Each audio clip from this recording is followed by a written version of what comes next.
Una dosis de energía y economía sin política. Pemex, una rápida revisión sobre el primer trimestre del 2025. La empresa, su utilidad neta fue negativa y ahora paga menos impuestos sobre la utilidad, según los últimos cambios sustanciales que se fueron sobre el derecho del bienestar que fue creado en meses recientes. Lo que hay que ver hoy en día, con base a los datos que se presentaron por parte de Pemex el día de hoy, podemos observar ciertos cambios en la presentación del balance financiero. Cuando nosotros vemos los datos de las ventas totales hasta la utilidad de operación, podemos observar que los rubros utilizados para presentar los balances financieros de la empresa son los mismos.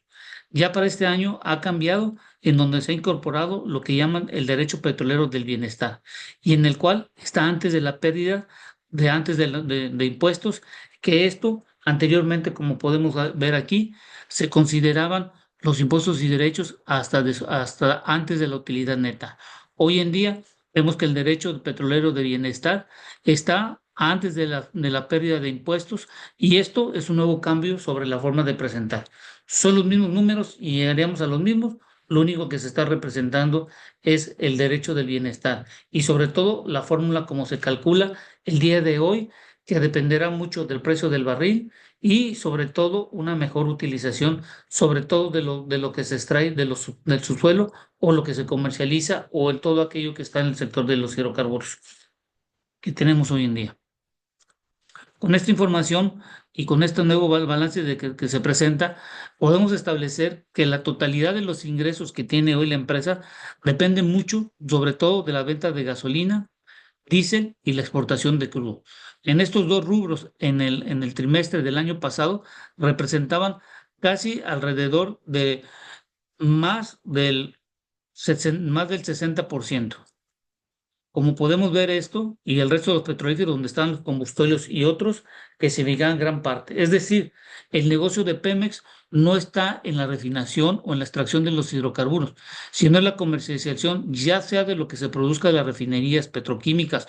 o lo que se tenga de la parte de las plantas de procesamiento de gas, de los líquidos y todo aquello que conlleve. Y esto, lo que podemos ver ya en el primer trimestre del 2025, podemos establecer que el crudo, el diésel y la gasolina han disminuido. El diésel podemos ver que bajó 1% y esto derivado principalmente por la nueva estructura de precios que se está buscando hoy en día. Y sobre la gasolina podemos ver que hubo una disminución en cuanto a la cantidad de dinero y esto derivado principalmente por el precio que se tiene y se quiere mantener de 24 pesos. Es decir, si nosotros podemos observar, de acuerdo a los datos de la Profeco, en un número general, en las terminales de almacenamiento y reparto, Pemex cobraba 13 pesos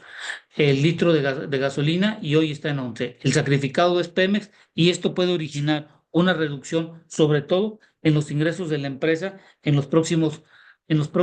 meses que podemos ver si se mantiene la política, sobre todo de mantener los precios de la gasolina por debajo de 24. Como podemos ver, los ingresos de la empresa dependen mucho de la parte de los petrolíferos y la extracción de crudo que vemos en un momento dado.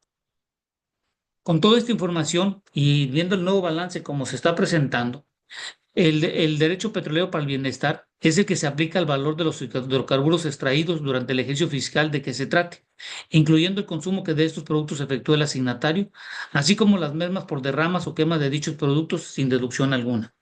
Y un dato adicional, que las pérdidas por sustracción de combustibles es de alrededor de 5.500 millones de pesos en el trimestre de este 2025, pudiendo llegar, si hacemos una proyección de acuerdo a los últimos datos que hemos visto de los últimos trimestres, fluctúa entre los 20 y los 25.000 millones de pesos alrededor que se tienen por la pérdida del robo de los combustibles. Viendo el balance financiero presentado el día de hoy, podemos ver que hay una disminución en cuanto a las ventas de 405 a 395 y gran parte podemos decir que es el sacrificio que está haciendo Pemex en las terminales de almacenamiento y reparto para ajustar los precios de los combustibles y puedan ser tan asequibles, sobre todo en el precio de la gasolina. Y esto vemos que el gobierno sigue cobrando el IEPS en su totalidad y el único certificado en este momento es Pemex. Cuando vemos los rubros que son del rendimiento de la pérdida bruta, vemos que aumentó y es comparado con el año pasado. En la parte de otros gastos se aumentó de 699 millones a 6.628 y esto hay que revisar en función de lo que se está haciendo de la austeridad. Pero cuando vemos la parte de los gastos administrativos, eso es importante porque recientemente el Consejo de Pemex hizo un ajuste y hizo ciertas políticas nuevas sobre la austeridad en la parte administrativa. Debemos ver en los próximos meses si se reduce esta cantidad de dinero comparado con los anteriores trimestres en función de las nuevas políticas que se están estableciendo hoy en día en este 2025. Cuando vemos el rendimiento de la operación, casi es el doble comparado con el año pasado. Y lo más importante de todo esto es que podemos ver que la utilidad cambiaria dependerá mucho, sobre todo de que el tipo de cambio esté cerca de lo que se planteó en cada uno de los negocios establecidos. Es decir, en el plan del 2025 se tenía un tipo de cambio y como Pemex recibe en pesos, al tener un tipo de cambio alto, como estamos viendo en los primeros meses y lo que se tuvo, y el tipo de cambio está fluctuando entre los 19 y los 20 pesos, esto afecta directamente a Pemex porque tiene que comprar más dólares en función de que la mayoría de los contratos están en dólares. Como podemos ver, los derechos eran de 31.149 y con los nuevos derechos de petróleo del bienestar se incrementaron a 55.000. Podemos decir que hay alrededor casi de 24.000 millones de pesos de más que está pagando hoy en día la empresa del Estado y estos 24.000 millones de pesos es flujo de efectivo que no está ayudando a la empresa. Por eso es muy importante revisar hoy en día, a partir de esta nueva implementación de la fórmula que se puso en el diario oficial, es ver cómo va a hacer los ajustes respectivos junto con los ajustes de la austeridad que tiene. Pero por lo pronto, hoy estamos viendo que tiene un diferenciador muy grande en el sentido de los derechos del petrolero del bienestar comparado con los derechos que pagaba en años anteriores. Dicho lo anterior y con los dineros que estamos viendo y que está pagando mayor cantidad de derechos de 24.000 millones de pesos, pudiera haber sido que hubiera reducido en mayor cantidad los dineros que venden a los proveedores. Pero como tiene que pagar los derechos y que se tienen en la parte de bienestar, no se redujo más la deuda y pudiera haber estado por debajo de los 400.000 millones de pesos. Lo que vemos hoy en día, en el año 2018, la deuda de proveedores era de 149.000 millones, siendo en el año 2024 de 506.000. Esto casi 3.5 veces lo que se tenía en el 2018 la deuda de proveedores y hoy solo bajó en este primer trimestre alrededor de más de 100.000 millones de pesos. Esto es importante porque debemos de determinar cuántos trabajos se hicieron en los últimos meses que ya tengan copades o los que no tengan copades, cuántos son los que está reconociendo Pemex. Y creo que sería bueno que Pemex nos pudiera identificar cuántos de esta totalidad no tienen copades y con eso tener una deuda real total de lo que puede tener Pemex y esto es un acumulativo en el sentido de que puede disminuir sobre todo la incertidumbre de cómo ser o contratarse con Pemex o hacer inversiones en base a los contratos mixtos que se quieren implementar. La deuda que tiene Pemex en su totalidad, lo que llamamos deuda nominal registrada, podemos decir que ha bajado de 2020 al 2025 en más o menos 12.000 millones de dólares, siendo la parte de la deuda financiera de 108 bajó a 99.000 millones de dólares. Pero hay que dejar algo muy importante. En el año 2026 se van a vencer casi 16.000 millones de dólares y esto significa que se tiene que hacer una mayor cantidad de flujo de efectivo para que la empresa pueda pagar, al menos que la Secretaría de Hacienda y Crédito Público siga apoyando. Pero como vemos los precriterios que tiene la Secretaría de Hacienda y Crédito Público para el año 2026 y una falta de incremento, sobre todo en la parte de los gastos programados en el desarrollo económico, donde está la parte con Pemex y Comisión Federal de Electricidad, y al haber solo un crecimiento del 2%, esto me dista mucho que Pemex pueda tener el suficiente dinero o le permitan una mayor cantidad, sobre todo de renegociaciones de las deudas para poder tener un mayor flujo de efectivo. Cuando hablamos hoy de la refinería Olmeca, hay que dejar algo claro muy importante. La refinería Olmeca todavía sigue en pruebas, pero como dijo la presidenta, se está metiendo 100.000 barriles diarios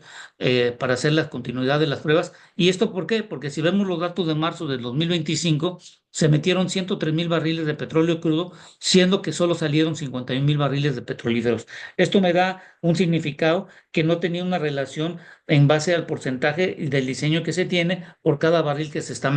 metiendo. Es decir, no está saliendo la gasolina, ni el diésel, ni los petrolíferos que colocaron en un momento del diseño en función de cada barril que se está entrando. Y en la gráfica podemos observar la variabilidad que se tiene entre la entrada del crudo, que son las columnas en negro, y la salida de petrolíferos, que son las columnas en verde. Cuando yo hago la discriminación de la refinería Olmeca en función de los petrolíferos, podemos ver en el diseño de la refinería, que es la columna más grande, donde dice 317,000, que es la cantidad de petrolíferos acumulados que se tienen de diseño, podemos ver que el gas licuado hasta el mes de enero salió la cantidad de un barril que se tenía. Propileno, no hemos tenido una caracterización, que deben de salir 10, el coque deben de salir 8 y el diésel de bajo azufre 120, pero en función de la cantidad de crudo que se mete en forma diaria a la refinería, bueno, está muy por debajo de la cantidad de diésel de bajo azufre y de gasolina que tendría que estar la refinería produciendo. Esperemos que en el mediano y no antes del 2027 podamos llegar a plenitud de carga a los 340,000 barriles para sacar la cantidad de petrolíferos de acuerdo al diseño establecido en su momento dado. Y con esto dejar en claro que la cantidad de gasolina que salga de la refinería Olmeca, en función de la demanda diaria, solo cubriría el 21% de la gasolina y del diésel el 30%. Esto no indicaría que podremos ser autosuficientes siempre y cuando, y como vemos hoy en día, las 6 refinerías no han incrementado su utilización.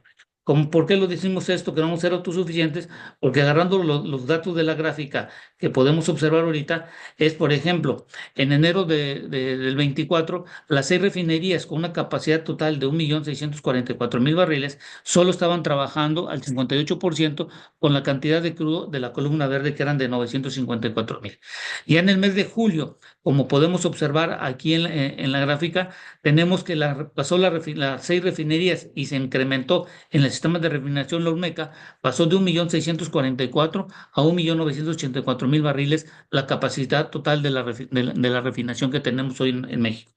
Esto nos dio un total, con todo el crudo que se metió en el mes de julio en Refinería Olmeca, se metieron más de 1 millón de barriles diarios durante el mes de julio, dando una eficiencia en función de la capacidad y del crudo metido del 51%. Ya los próximos meses, agosto, septiembre, octubre, como podemos ver, bajó en octubre, noviembre y diciembre la utilización de las 7 refinerías, incluida la Olmeca. Si la consideráramos como operativa, pero sabemos que está en fase de prueba, vendríamos viendo que hoy en día, considerando, en el dado caso que consideramos los 100,000 barriles que se están metiendo en forma diaria al mes de marzo, tendríamos una utilización de las 7 refinerías del 51%.